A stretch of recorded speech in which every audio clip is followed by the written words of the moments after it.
Hello everyone, स्वागत है आपका टीबीसी के अगले वीडियो में। इस वीडियो में हम कंटिन्यू करेंगे अपनी सी प्लस प्लस की लेक्चर सीरीज़ को। अब तक की सी प्लस प्लस की लेक्चर सीरीज़ की वीडियोस में हमने देखा कि प्रोग्रामिंग लैंग्वेज क्या होती है, प्रोग्रामिंग लैंग्वेज के टाइप्स क्या होते हैं, इंटरप्रेटर क्या होता है, कंपाइलर क्या होता है। इस वीडियो से फाइनली हम एक प्रोग्रामिंग लैंग्वेज में काम करना शुरू करेंगे। और जैसा कि लेक्चर सीरीज़ का टाइटल सजेस्ट करता है, इस वीडियो से हम सी प्लस प्लस में कोड लिखना शुरू करेंगे। तो किसी भी प्रोग्रामिंग लैंग्वेज में कोड लिखने से पहले आपको एक बेसिक रिक्वायरमेंट्स होती हैं चीज़ की। जैसे आपको एक एडिटर चाहिए होता है जिसमें आप कोड लिख सको, आपको एक कंपाइलर या इंटरप्रेटर चाहिए होगा, डिपेंडिंग आप किस लैंग्वेज में लिख रहे हो। हमारे केस में क्योंकि हम सी प्लस प्लस में लिख रहे हैं तो हमें एक कंपाइलर की ज़रूरत होगी जो हमारे सी प्लस प्लस के कोड को कंपाइल कर सके, और सेकेंड हमें ज़रूरत होगी एक एडिटर की। आप चाहें तो कोई भी एडिटर इस्तेमाल कर सकते हैं अगर आप विंडोज़ प्लेटफॉर्म पे हैं तो, या फिर आप किसी भी ऑपरेटिंग सिस्टम को इस्तेमाल कर रहे हैं। हर ऑपरेटिंग सिस्टम में अपना एक एडिटर, एक डिफ़ॉल्ट एडिटर आता है। लेकिन हमारी रिकमेंडेशन ये होगी कि आप विजुअल स्टूडियो कोड से शुरू करें, क्योंकि उस पर्टिकुलर एडिटर में आपको और भी कई सारी फैसिलिटीज़ मिलती हैं, कई सारे प्लगइन्स मिलते हैं जो हमारे कोड लिखने के प्रोसेस को आसान कर देते हैं, राइट। एडिटर के तौर पे हमारा रिकमेंडेशन कि आप विजुअल स्टूडियो कोड का इस्तेमाल करें, और सी प्लस प्लस के हम एक कंपाइलर का इस्तेमाल करेंगे। हम जिस कंपाइलर का इस्तेमाल करेंगे वो मोरलेस, अगर आप एप्पल प्लेटफॉर्म पे हैं, मैक पर हैं या लिनक्स पर हैं तो सिमिलर सा होता है उसको रन करने का तरीका। लेकिन अगर आप विंडोज़ पर हैं तो आपको उसको इंस्टॉल करना और रन करने के लिए एक अलग तरीके से करना पड़ेगा। वो कैसे करना है हम आपको वो भी दिखाएंगे, लिनक्स पे कैसे करना है वो भी दिखाएंगे। तो आइए शुरू करते हैं अपने सेटअप को। सबसे पहली चीज़ हमें क्या चाहिए, अपना एडिटर। तो एडिटर के लिए हम इस्तेमाल करेंगे विजुअल स्टूडियो कोड का, जैसे कि हमने डिस्कस किया था। एडिटर को आप विजुअल स्टूडियो कोड गूगल पे सर्च कर सकते हैं, आपको ये पेज मिल जाएगा। और डाउनलोड पे अगर आप जाएंगे तो आपको ऑप्शंस मिल जाएंगे अपने रिस्पेक्टिव ऑपरेटिंग सिस्टम के लिए। मेरे केस में क्योंकि मैं लिनक्स का इस्तेमाल कर रहा हूँ तो और उसमें भी मैं उबंटू का इस्तेमाल कर रहा हूँ, तो मैं .deb पैकेज को डाउनलोड करूँगा और उससे इंस्टॉल करूँगा।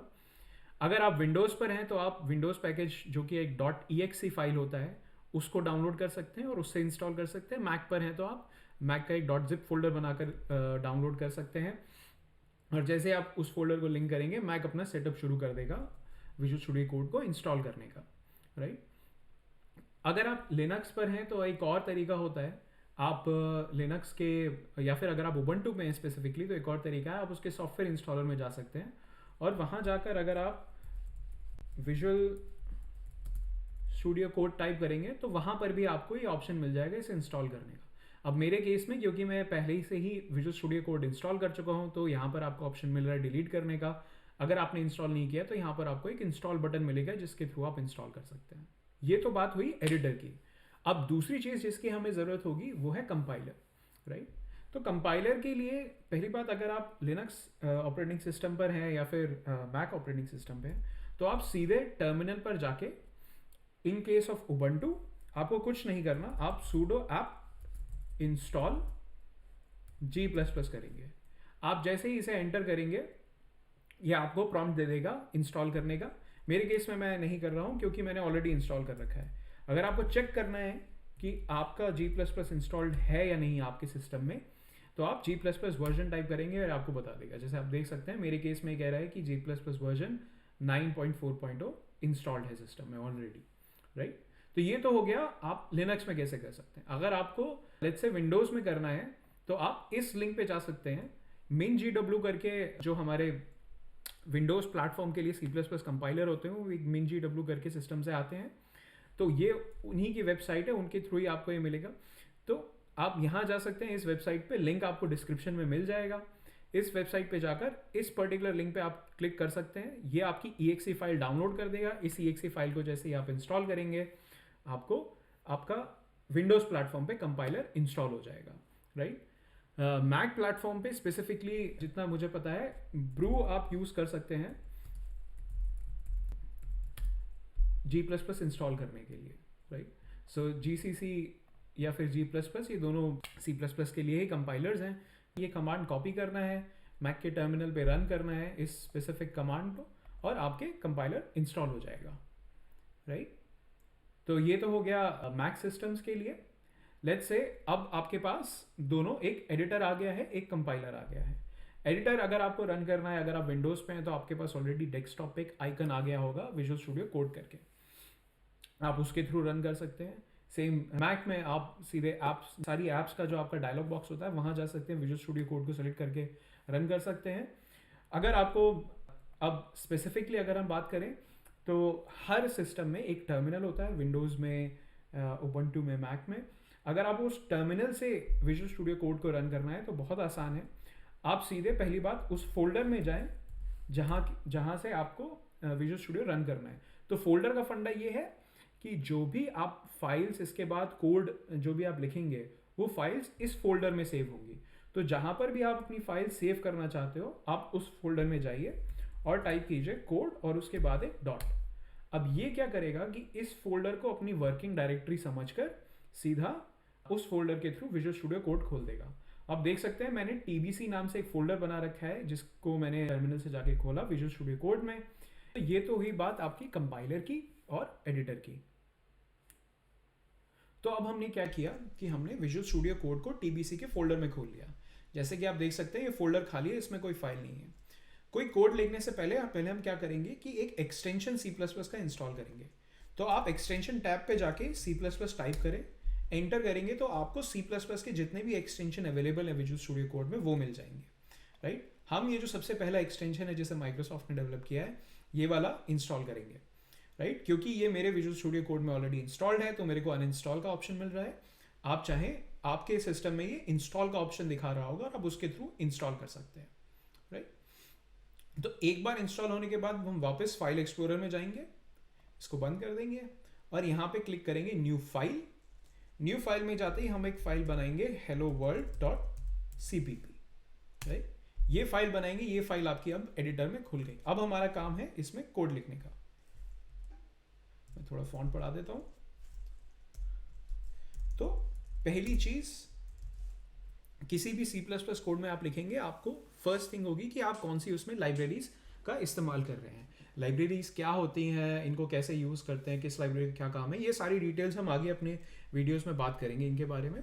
आज हम क्विकली एक छोटा सा प्रोग्राम बनाएंगे अपना सिस्टम चेक करने के लिए कि जो हमने सिस्टम स्टैब्लिश किया है वो जैसा हम इंटेंट कर रहे हैं वैसा रन करता है और हमें हमारा कोड चला देता है।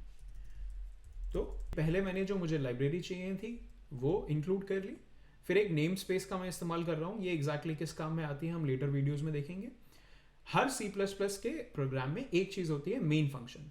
अब मेन फंक्शन क्या होता है कि एंट्री पॉइंट होता है जब भी आप कोड रन करते हो। जब भी आप कोड रन करोगे कोड सबसे पहले मेन फंक्शन के थ्रू स्टार्ट होगा। जो भी आप इस फंक्शन के अंदर या फिर इन ब्लॉक्स के अंदर लिखेंगे वो एग्जीक्यूशन, वहां से एग्जीक्यूशन की शुरुआत होगी, राइट।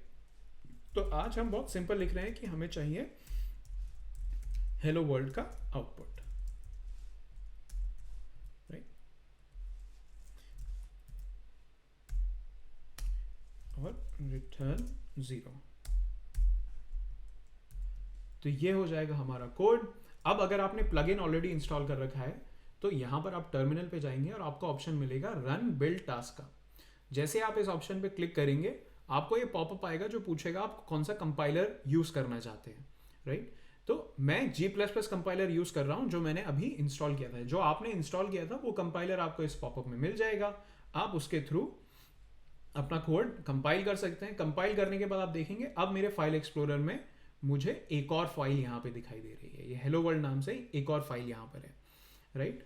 तो जैसा कि आपको पिछले वीडियो से याद होगा कंपाइलर क्या करता है, कोड एग्जीक्यूट नहीं करता, कोड की एक एग्जीक्यूटेबल एक रन फाइल बना के दे देता है।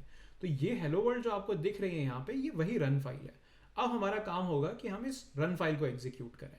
तो इस रन फाइल को एग्जीक्यूट करने के लिए आप कुछ नहीं, वापस से टर्मिनल पर जाएं। अगर आप टर्मिनल पे नहीं है ऑलरेडी तो आप यहाँ पर क्लिक करके यहाँ से टर्मिनल आ सकते हैं। तो आप इस सेक्शन पे क्लिक करेंगे, ये आपको एक कंसोल खोल देगा, ये नीचे की विंडो खुल जाएगी और यहाँ से आप टर्मिनल पे क्लिक करेंगे आपको टर्मिनल मिल जाएगा और ये टर्मिनल ऑलरेडी आपके फोल्डर में होगा TBC में। अब कुछ नहीं करना, अब हमें ./hello world करेंगे और हमारा प्रोग्राम रन आ जाएगा। तो आप देखेंगे आपको आपकी स्क्रीन पे हेलो वर्ल्ड आउटपुट प्रिंट हो गया है, राइट। तो ये तरीका है हमारा किसी भी C++ प्रोग्राम को लिखना इस एडिटर में उसे कंपाइल करना और रन करने का।